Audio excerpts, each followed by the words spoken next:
welcome to this webinar that is co-organized by CDC Biodiversité and the B4BClub and the World Benchmarking Alliance. We are very happy to collaborate on this event and on this 1 hour webinar on the integration of nature into business as usual, and more particularly into the food and agriculture sector. So today we will be talking about how far do food and agriculture companies understand their relationship with nature and how can biodiversity footprinting help. And this is why we will be sharing the presentation with the World Benchmarking Alliance and CDC Biodiversité, as we both have been working on some benchmark work. So during this webinar, just a few, I'm trying to switch slides. Is it working? Yeah. So this is the QR code towards the Mentimeter that we will be using during the webinar to have you asking your questions, and we will be trying to answer it as much as we can. So we will be having some time at the end of the presentation, but of course you can ask your questions during the entire presentation, and we will do our best to answer everything. And if we do not have time to enter everything, we will also try to answer in the chat. So you can use a QR code, but you can also directly go to www.menti.com and enter the code that is on the screen. And my colleagues also shared a direct link towards the Menti that you can use. So feel free to ask your questions and we'll be very happy to answer. Also, a few things during the webinar to ensure that it goes well. So we kindly ask you to please keep your mics on mute and keep your video off so that there is no bug and no technical issue during the webinar. Once again, you can use Menti for questions, and you can also rename yourself in Zoom so that we have an idea of who is connected and what kind of organization are actually joining us today for these discussions. So we'll now be starting with this webinar. So after this very quick welcoming word, so I will give the floor to Jennifer Black, who is working as a nature transformation lead at the World Benchmarking Alliance. She represents the World Benchmarking Alliance 2023 nature benchmark, so this work that has been released recently. Then we will be talking about CDC Biodiversity's work on the benchmark analysis of the agriculture and agri-food sector. And for this, we will also have an introduction by my colleague Claire Bley, who is working as the B4BClub and training leads. So she will introduce the methodology, and I will then dig further into the results for this benchmark. So I think everything is clear, so I will now give the floor to Jennifer for her presentation on the World Benchmarking Alliance work. The floor is yours, Jennifer. Thanks, Elisa, and thank you all very much for being here and for joining us for this session today, and for CDC for suggesting putting this event together. Hopefully it will be beneficial for you all. So if we move on to the next slide. As Elisa mentioned, for those of you who don't know me, I'm Jennifer Black. I'm the head of the World Benchmarking Alliance's Nature Transformation or Nature Benchmark. I'm aware that some of you are probably not familiar with the World Benchmarking Alliance, so I will just take 2 minutes to give a very quick Cliff Notes introduction to who we are so that you can understand sort of why we do the work that we do. So, you know, all of us know that the Sustainable Development Goals can only be achieved if companies play a role. And we think that it's important that we hold companies accountable for whether they contribute to the Sustainable Development Goals or not. But in order for us to have corporate accountability, it needs to be clear what we expect of companies. So the World Benchmarking Alliance basically aims to contribute towards that clarity by producing clear benchmarks that measure and compare and track company performance on the Sustainable Development Goals. So we look at 2,000 of the world's most influential companies around the world, and we organize the benchmarks into 7 different benchmarks that you can see on the right-hand side of your screen. I come from the nature benchmark, which is this sort of brown segment on the bottom right-hand side of the wheel. But you can see that we have other benchmarks looking at kind of other specific areas like digital and decarbonization and other areas. So the benchmarks sort of aim to recognize where there's leadership and help embed corporate accountability on these issues. And because that relies on everybody sort of understanding how well or how badly a company is doing, absolutely all of our work is a public good. So everything that we produce, the benchmarks, the methodologies that we use to score the companies, individual company scorecards that show sort of what their score was, where they're leading, where they're lagging, insights reports that delve deeper into the bigger trends that we're seeing. It's all completely free and publicly available to anyone who's interested. So with that quick introduction, we can move on to the next slide, which is looking at specifically for the nature benchmark. I mentioned that what we want to do is clarify stakeholder expectations for companies. So we do not create a new standard or a new framework.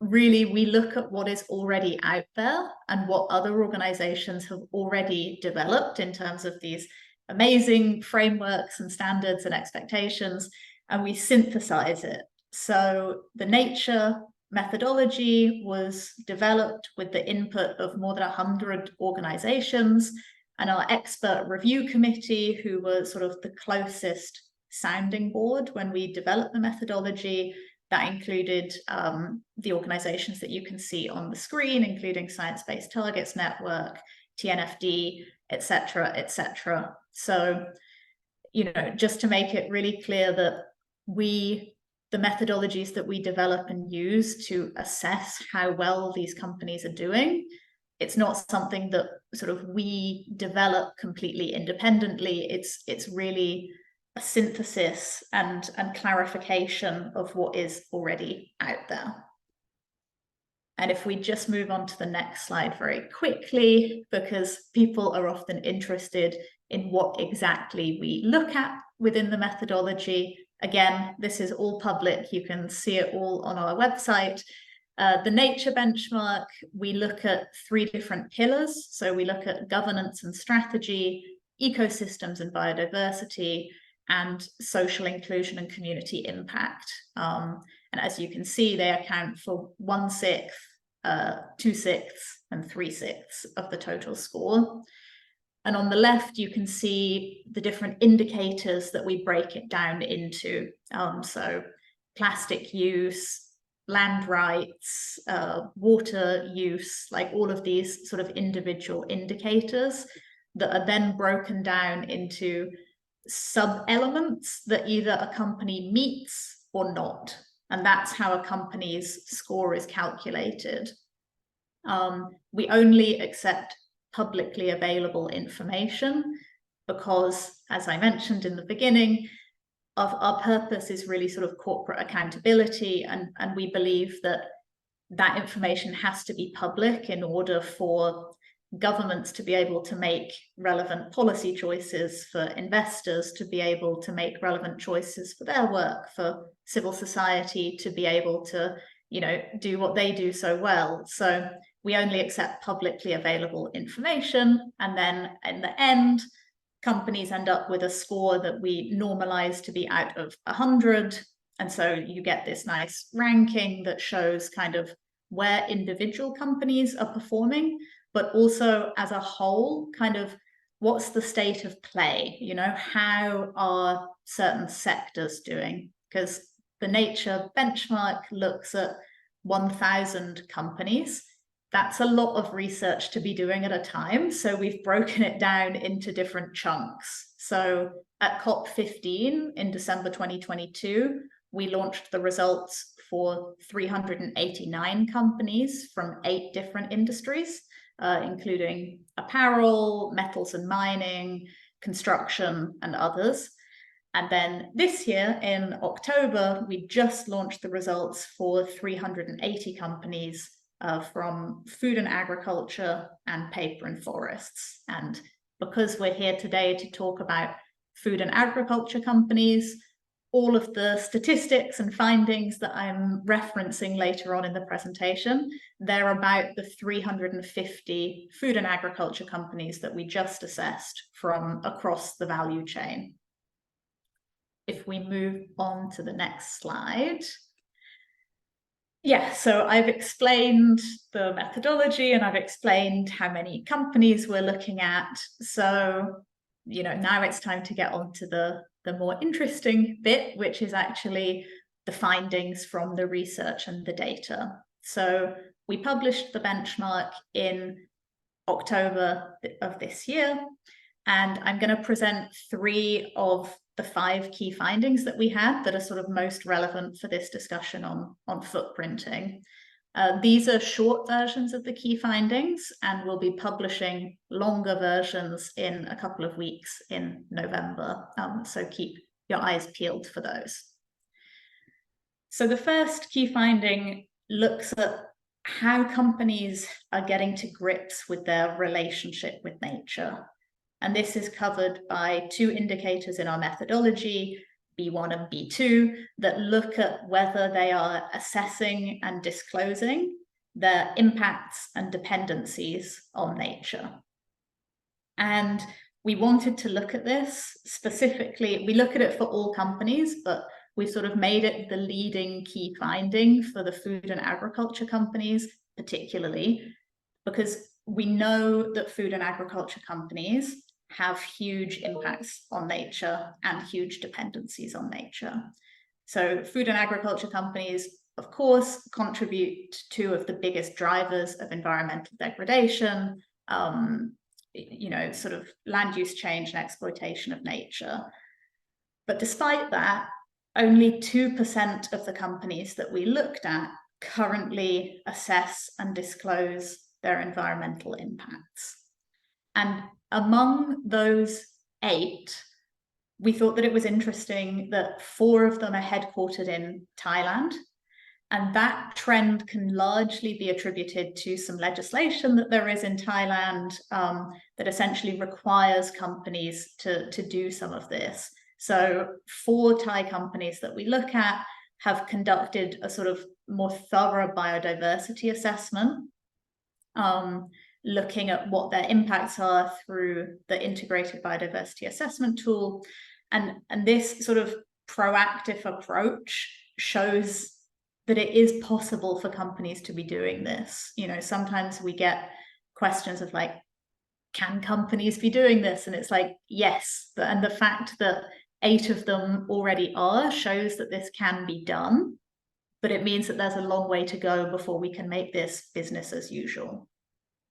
So as well as the impacts on nature, something that we were surprised by for the food and agriculture companies, given that they have such a high dependence on nature, is that 0% of them holistically address their dependencies on nature.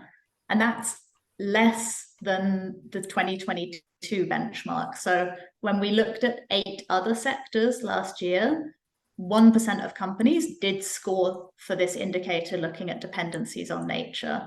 But for food and agriculture, currently it's a 0, because although some companies have started to look at their impacts and dependencies, often they sort of only cover a small fraction of their operations, or they don't publish the results. They don't disclose the results of that assessment. And this is really our sort of headline finding, because certainly for us, we really see this as a matter of business risk and resilience.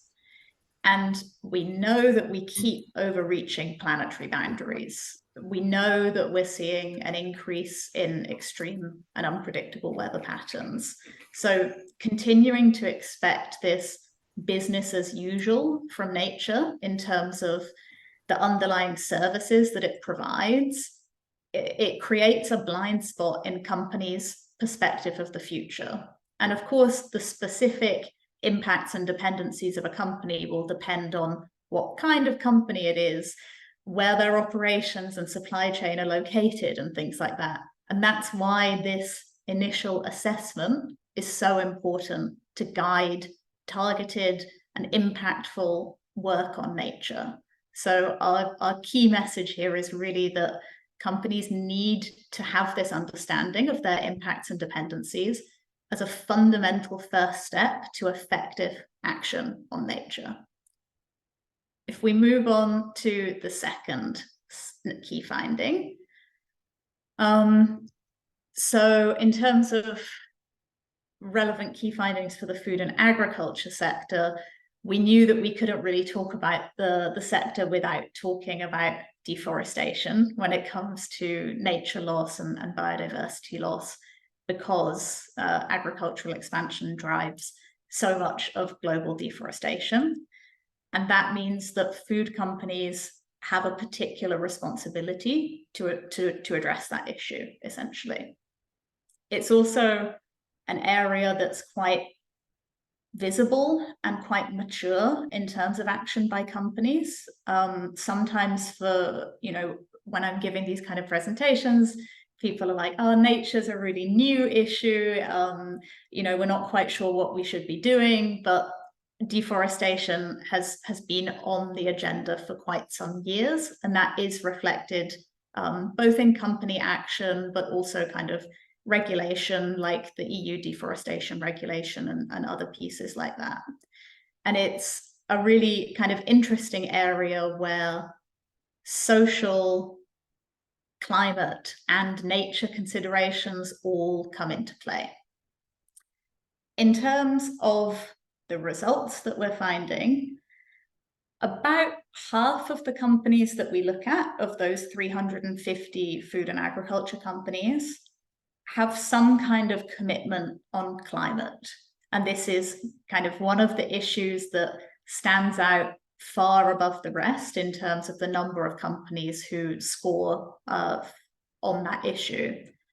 But despite that, only 13% of companies have a commitment to zero ecosystem conversion. And even lower, 6% of companies have a time-bound target to eliminate deforestation. So there's kind of a disconnect here, because we know that to reach net zero by 2050, we have to end commodity-driven deforestation by 2025. So if we want net zero, we have to end deforestation. But the number of companies really committing to that, and particularly committing to that with a time-bound sort of commitment, is quite low. So there's a bit of a disconnect and gap between high-level ambition on climate and then sort of tangible commitments to help achieve that. And then if we move on to the third and final key finding for these companies, we wanted to zoom in on water in particular, as this is a sort of a part of the methodology that we see a lot of interest in from stakeholders. It's one that people intuitively understand as being important. And maybe most importantly, it's one where we can see some significant harms and risks already sort of happening worldwide. It's not really a problem for the future. It's not a problem for 2030 or 2050. It's already a problem because 72% of the world's population is already water insecure. And you can kind of switch on the news almost any given month. There'll be some kind of news about droughts or water shortages all around the world.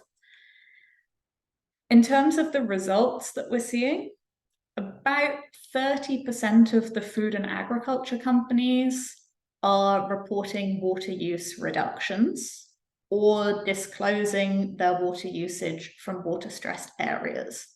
So that's, not super high. We're not talking about 80% of companies doing something, but compared to some other parts of the methodology, 30% is relatively high. And it suggests that there is a kind of growing awareness of companies' role in ensuring water availability worldwide.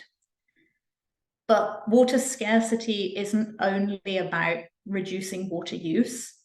It's also about the quality of water that's available for people and their kind of essential needs of drinking and bathing and cooking and all of the things that we use water for every day.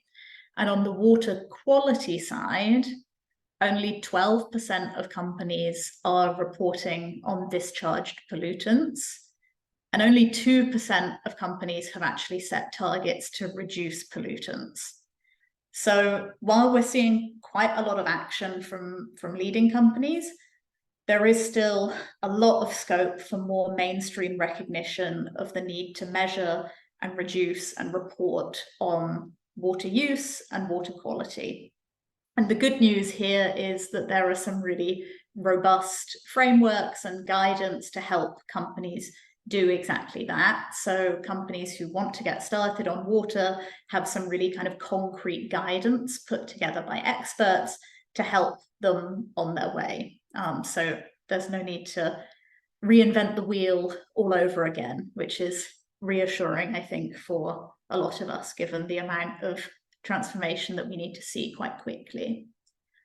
If we go on to the next slide, of course, this is a joint event between World Benchmarking Alliance and CDC Biodiversité. And in terms of where footprinting fits into this, we really see that footprinting tools can be a really useful starting point in understanding where potential impacts might lie and where, you know, you might want to think about focusing some attention and effort. And those insights can inform decisions by many different types of sort of entity, policymakers, companies themselves, investors in some of those companies. But like any tool, it is important to sort of be aware of limitations or potential blind spots and to supplement with other sources of information as well. And I'm sure that the other speakers today will talk through that in a bit more detail. So we see it as a really useful tool to help inform decision making. And then my final slide before I hand over, you know, it's just a kind of call to action in terms of nature is clearly a quite rapidly evolving agenda, and a lot has been happening quite quickly. So we do really understand why companies and financial institutions and others, they have quite a lot to get their heads around quite quickly. But the good news is that a lot of the building blocks are now in place in terms of more standardized guidance for disclosure and target setting, which basically makes it easier to measure progress and to compare actions and identify leaders and laggards. And the nature benchmark from WBA will continue to assess companies every 2 years up to 2030, which is of course the all-important date for the global biodiversity framework, and beyond 2030, because realistically we know that our work won't be done by then. And we really hope that this can help measure where that sort of voluntary movement from the coalition of the willing is having an impact, but also try and incentivize companies that aren't currently taking action to start. And we at WBA work with an alliance of 380 more, I think now, organizations from across the financial system, civil society, standard setters, government agencies, consultancies, and others. So just a little shameless shout out that if you're interested in joining the Alliance to keep working on this, please do reach out to me after this event. And with that, I will pass over to the next speaker. Thank you. Or are we having a Q&A first? Sorry. Yeah, thank you very much, Jenny, for your very interesting presentation. Actually, we had some questions on the chat, and one question was on what how do you define holistically, but it was already answered in the chat. And we also had an answer, a question, sorry, on business as usual. So maybe we can have a quick look on these questions and get a chance to answer it. So yeah, the question was, can you please describe what you consider as business as usual matter? Thank you. Yeah, of course. So when I talk about expecting business as usual, you know, as a very concrete example, you know, a beverage manufacturer, for instance, relies on there being a certain amount of water available in a certain location that they can then use to create their products. In the same way, business as usual is kind of all the other services that nature provides that can be disrupted. So, you know, the more extreme weather there is, you know, that affects crops and harvests and yields. So it's more difficult to expect this sort of steady reliability of certain inputs into your business. And that's what you kind of rely on. So the more volatility there is there, the more unpredictability there is.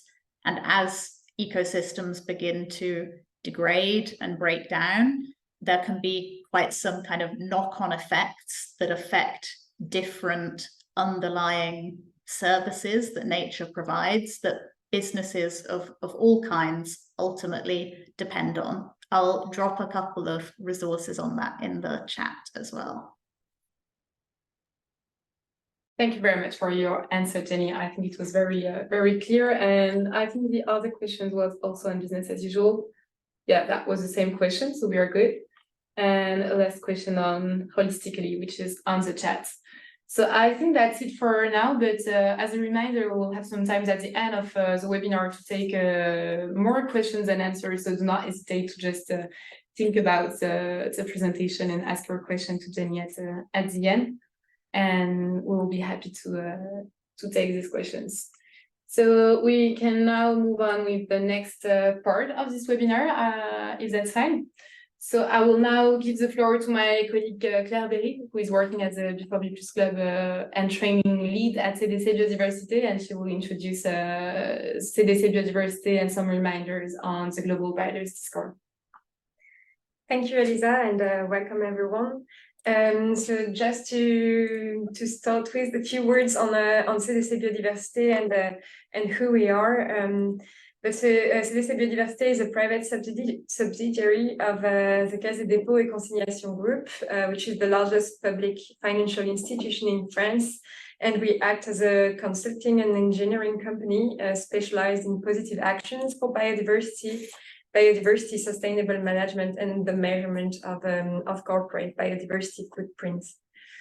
We have a wide range of services. I will not enter into detail, but you see the three main categories of the services we offer, which are organized around renaturing actions, also activity around measuring biodiversity footprint of economic actors, which is also, and it's under this action that we are also presenting our work today, and also services to advise and train economic actors on how to integrate also biodiversity in their activity.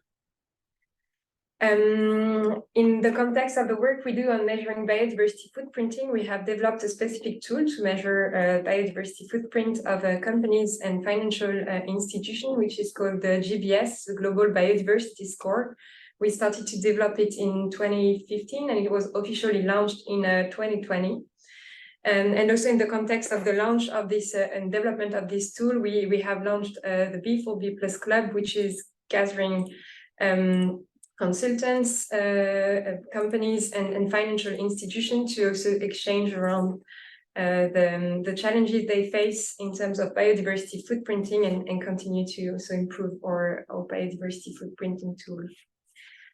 But I will now also remind you a few key components of the GBS because it's also the basics of the benchmark that Elisa will be then presenting.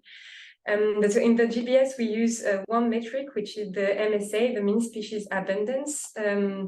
This is a metric that describes the level of integrity of ecosystems, and it's expressed between 0% and 100%, where you would have an undisturbed ecosystem having 100% MSA, and a completely disturbed ecosystem with no more biodiversity with 0% MSA. So you see on the screen an example. For example, if you apply it to forest ecosystems, a pristine forest would have a 100% MSA, and if you have human activities degrading the biodiversity in the forest, you would lose MSA, and you could end up to a situation with 0 MSA. For example, if you consider that you transform this forest into a urban area with no more biodiversity.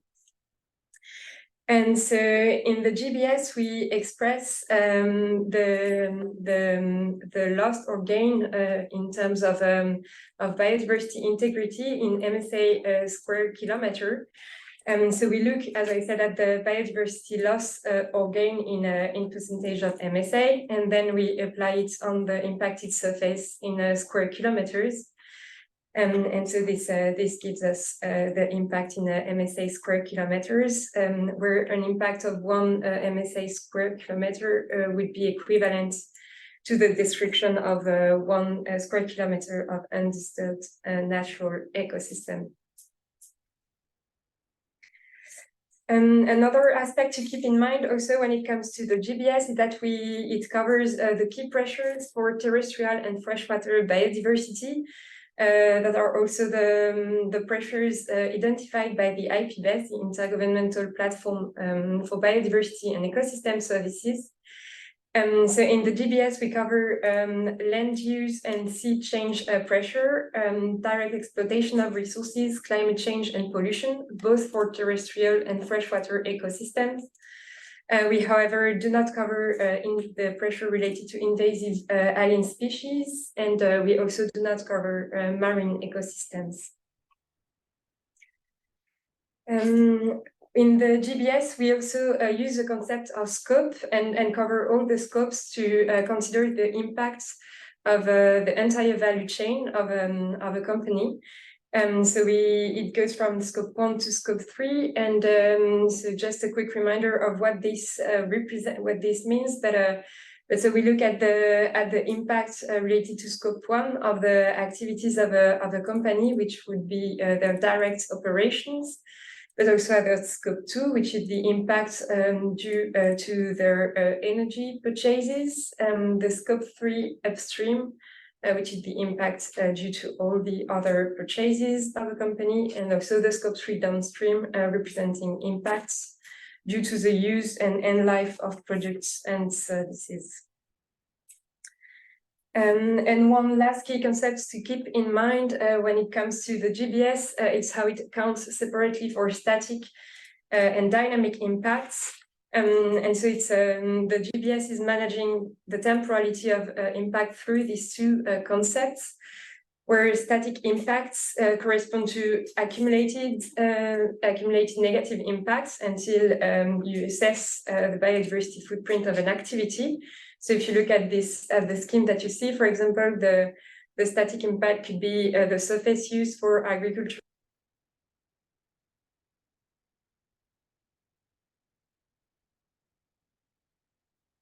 which corresponds to periodic gains or losses over the period assessed. And so looking again at the figure, for example, if you have an agricultural exploitation transforming a pristine forest into an agricultural land, this will cause a variation in the intensity of pressure on the ecosystem as compared to the previous situation where this land was not used for agricultural purposes. And so this creates dynamic impacts. And so with this, I will give the floor to my colleague, Elisa Maguer, who will tell you a bit more about the results of the benchmark analysis we did. Thank you very much, Claire, for this introduction. So you will very soon get why we needed to remind this concept so that you can understand the rest of this webinar. And it's also the perfect link with the presentation of Jennifer and the work of the World Benchmarking Alliance, and how it actually does fit with some biodiversity footprinting tool, and how measuring the impacts and dependencies on biodiversity can actually help companies of this sector to engage, commit, and take biodiversity into account in their strategy. So first, to quickly really say in 2 words why we are working on sectoral benchmarks at CDC Biodiversité. So the idea is really to provide information on sectors' biodiversity performance, and we will today focus on agriculture and agri-food. So first, the idea that it gives you the sector's current contribution to biodiversity loss through figures of biodiversity impacts of this sector.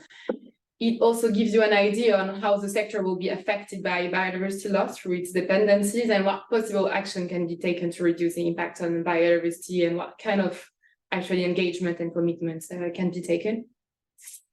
And in terms of targets, so the idea is really addressed to companies to estimate their impact and have an idea of the main pressure on biodiversity that they can have, and also compare their impacts to the sector average. It's also addressed to investors to rate the performance of companies against these sectoral benchmarks, and also fit into the work of the EU Green Taxonomy by identifying low impact activities. So these are for the objectives, and a very quick context for CDC Biodiversité to address the sectoral benchmark.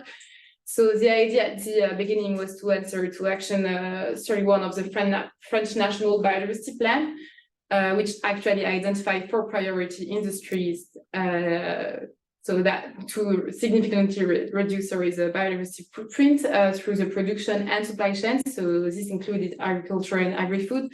And the idea is kind of broader, and we also identified the need to cover all the sectors of the economy to allow all companies, financial institutions to get an idea of what are the key impacts and dependencies on biodiversity of this sector. So to give you also an idea of what is inside our benchmark fact sheet, so this is for today on the agriculture and agri-food sector. So basically we have some 4 pages that summarize the key results. So the idea is really to describe the main questions at stake for the sectors, the perimeters, the main results, and the key messages. So you can find it in a 4-page benchmark fact sheet. And then you can find further details in a technical annex, which comes to complete the fact sheet by detailing the methodology that is behind the results and the different references that we're using, and additional results that can't all fit in the fact sheet. So you will find some general technical elements, some detailed perimeter and the correspondence with NAS industry, additional results and graphs, and taxonomy guidelines also. So these are in the technical annex, and it's available on our website online, and we'll put the references in the chat. So to quickly move to what actually interests us today, which is the agriculture and agri-food sector and the benchmark exercise that we've been conducting at CDC Biodiversité. So to start with, here is a perimeter that we will be focusing on. So it's 3 main exile-based industries. So you have crop and animal production, hunting, and related service activities. We'll just call it crop and animal production from now on, so that it's easier and easier to describe. There is also manufacture of food products and manufacture of beverages. And here you also have the details of the activities, and that corresponds to a NASA revision to classification industries that are behind each of this group. So you have, for example, under crop and animal production, you have animal production, mixed farming, growing of perennial or non-perennial crops, support activities for agriculture and post-harvest crop activities, and so on. Behind manufacture of fruit products, you will have, for example, processing and preserving of meat and production of meat products, manufacture of dairy products, of prepared animal feeds. So you have plenty of food products, and behind manufacture of beverages, there is only this industry, so the manufacture of beverage. And just a quick also note. that the fishing operating of fish hatcheries and fish farms has been removed from this perimeter, as the GBS does not cover the marine ecosystems. So to give you first an overview of the biodiversity impact of the agriculture and agri-food sector. So first, key message is that it's one of the most impacting industries, so which is not really astonishing. But if we start with the terrestrial static performance of the sector, so here you have a graph that you can read with various elements. So in green, you have like the place where you are below the biodiversity planetary boundary, which is compatible with the bending the curve scenario. In yellow, you have a zone of kind of uncertainty, and in red, it's like the impact intensity that correspond to the intensity of the most impactful exile-based industries. So here the results are presented in intensity, so that means it's in MSA square meter per 1,000 euros. So if you remember the metric that was just described by Claire, we are using the MSA square meter, and it's divided by the turnover of the agriculture and agri-food turnover. So here the main key messages are, for example, for the static performance of the sector, so on terrestrial ecosystem, is that when we are considering only scope 1 activities, so we have an impact intensity of 3,600 MSA square meter per 1,000 euros, which is already in the red zone, so it's among the most impacting industries. And when we are taking into account the vertically integrated impacts, which means that we are taking into account scope 1, scope 2, and upstream scope 3 impacts. So here we have 7,000 MSA square meter per 1,000 euros, so which is once again in the red zone of this graph, meaning that it's one of the most impacting industries. And then we can also have a quick look at the terrestrial dynamic performance of the sector. So as a reminder, it corresponds to the periodic gain and loss of biodiversity. So once again, here you can have the figure on only scope 1 activities, so which corresponds to here 15 MSA square meter per 1,000 euros. And when you are considering the vertically integrated, so all scope, it's about 30 MSA square meter per 1,000 euros. And here, once again, what needs to be highlighted here is that it's one of the most impactful sectors. So it's in the red zone in terms of quantified impact intensity on biodiversity. And if you have, if you also want to have like a synthesis overview of these figures, so here you have the figures for the agriculture and agri-food terrestrial, but also aquatic impact intensities. And you have the detail for both terrestrial static, dynamic, and aquatic static impacts. So here the idea is really to give you an overview and an idea of what are the impact intensities and how does it compare to a corporate world average terrestrial dynamic intensity, and how does it compare to the world terrestrial static intensity that is compatible with planetary boundaries. So we also have been talking with Jennifer about dependencies, which are actually key to companies and financial institutions to measure their nature-related risk.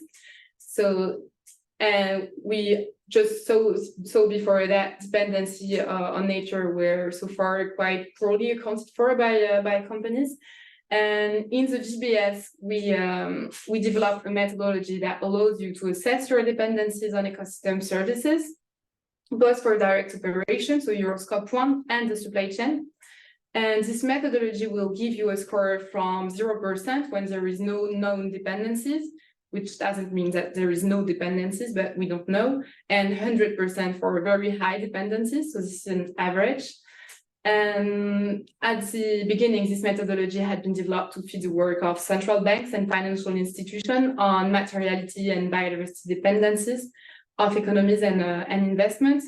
And it relies on the ecosystem services that are actually listed by the Anchor database, at least 21 ecosystem services based on the Common International Classification of Ecosystem Services.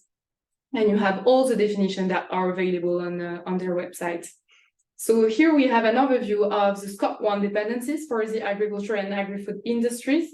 And if we zoom a bit on what are here the key aspect that we want to keep in mind, is that we can see first very big dependencies for the crop and animal production group of industries.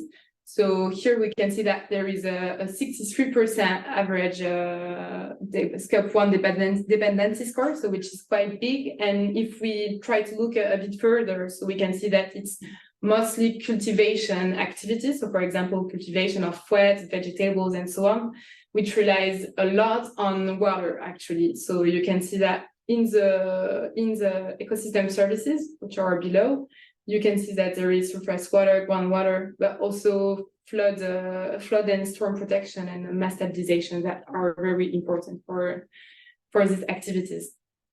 And then you have a quite like similar score for the manufacture of beverages and manufacture of food products, which is like for 29% for beverages and 27% for the manufacture of food products, which also rely a lot actually on ground and surface water, which is in red in this slide.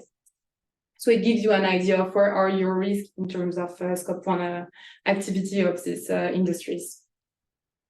And the GBS also allows you to actually see your upstream dependencies, so through your value chain for the same agriculture and agri-food industries.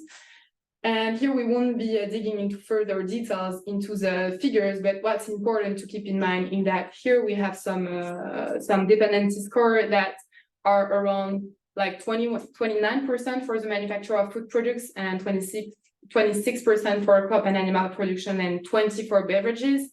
And it's quite key because usually for upstream dependencies, we have scores around 10–50%. So a score like at almost 30% is very high and can also be explained that within the value chain, for example, of manufacture of food products, there is a lot of purchases of crops and animal products within the value chain. So this is also why we have some dependencies here.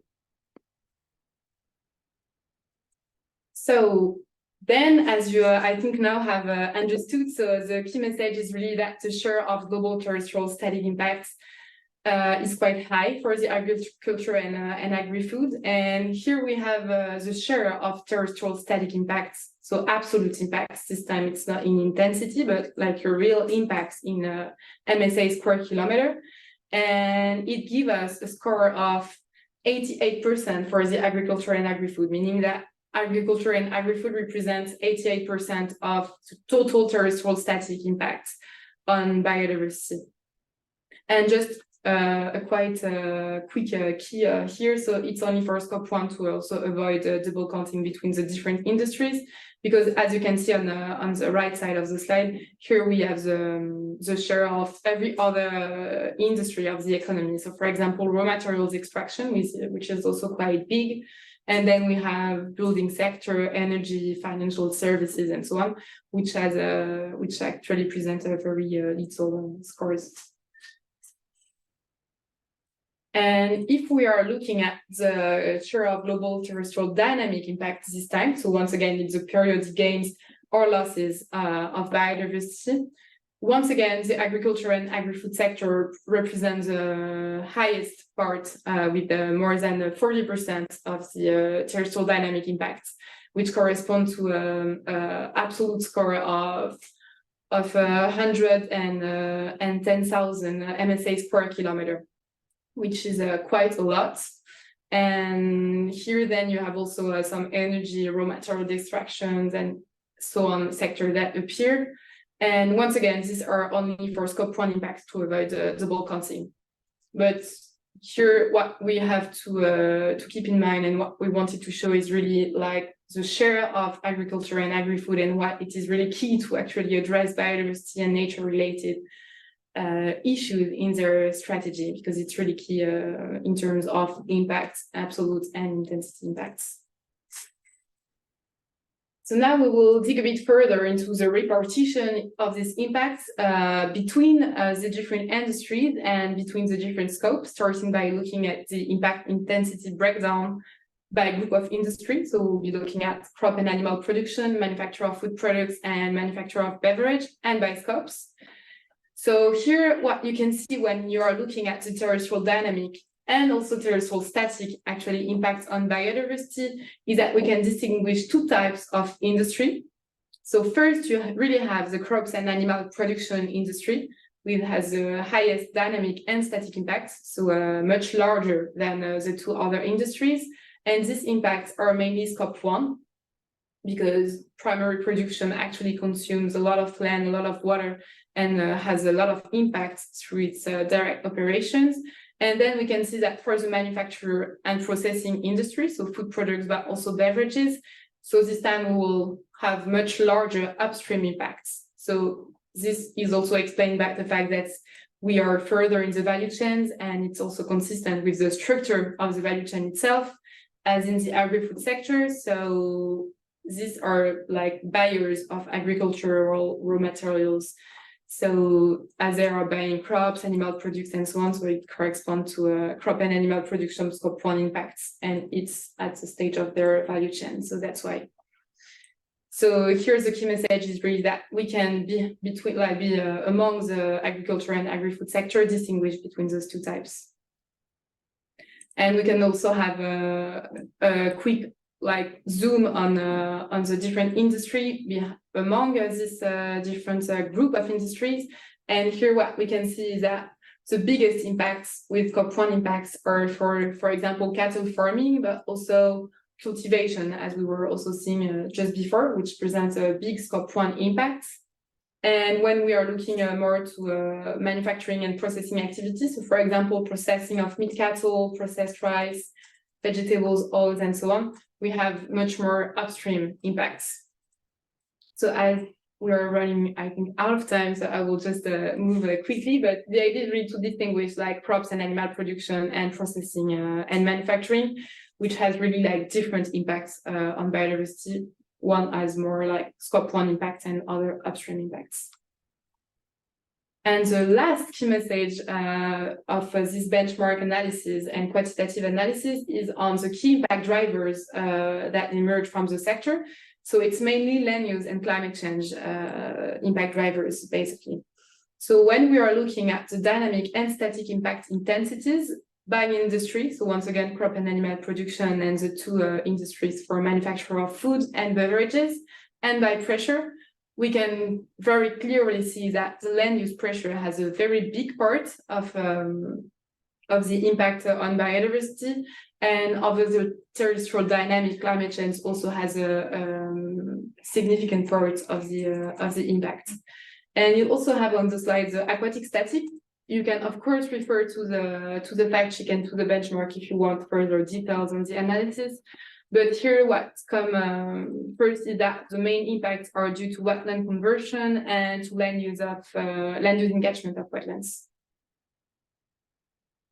And here I think I do not need to actually describe this action, but you can also find in the fact sheet some examples of possible action that you can take to reduce the impact on biodiversity based on the analysis we've made. And here you have a recap of the main key messages to keep in mind when it comes to the agriculture and agri-food sector and this benchmark analysis. So it's one of the most impacting industries. You can distinguish between the crops and livestock husbandry activities with scope 1 impacts and processing and manufacturing with upstream impacts. And key drivers are really land use and climate change. Thank you very much.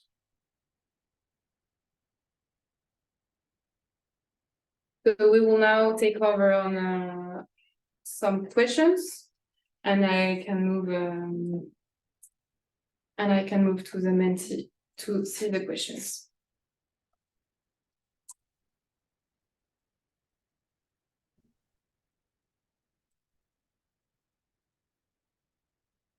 If you want, I can help. We had a question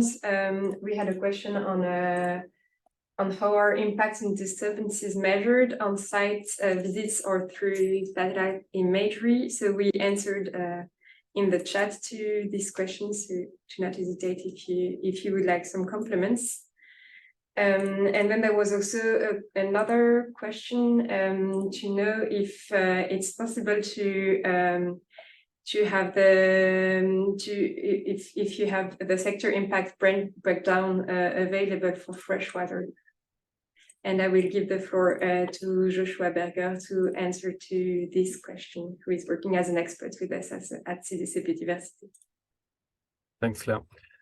So yes, we do have the breakdown for freshwater, but we have not presented it on the slides, and so it will not be shared. But we have the breakdown for all the different accounting categories. So if you are interested, please let us know, and we can discuss that. And we expect that it's likely to be the same share of impact, so between 40% and 90% of the impact on freshwater biodiversity caused by the agri-food industry.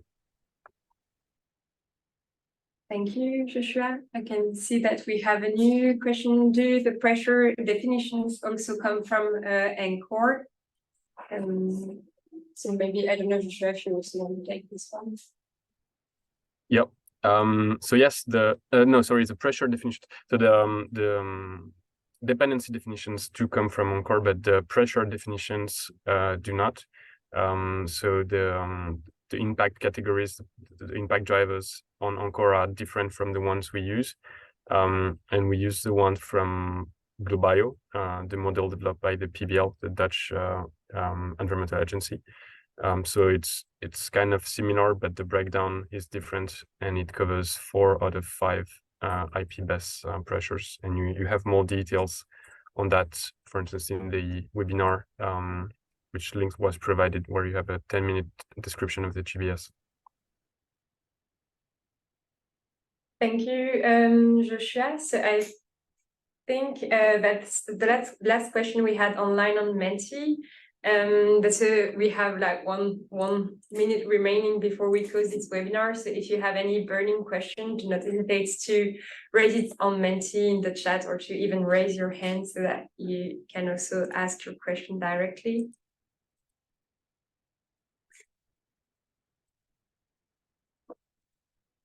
But if there's no more question, I can give the floor back to Elisa for the conclusion.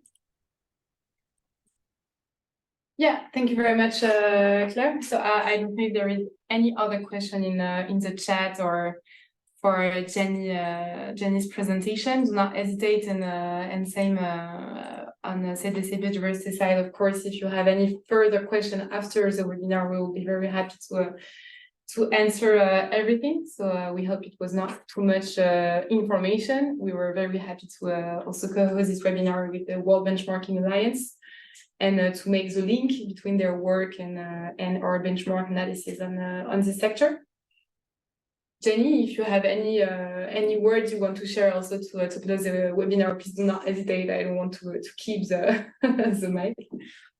No, I think we're good. Just thank you all for coming, and of course, thank you particularly Elisa for organizing the event. It's been great.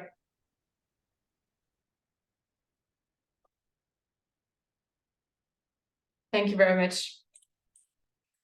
All right, so I think we do not have any other questions.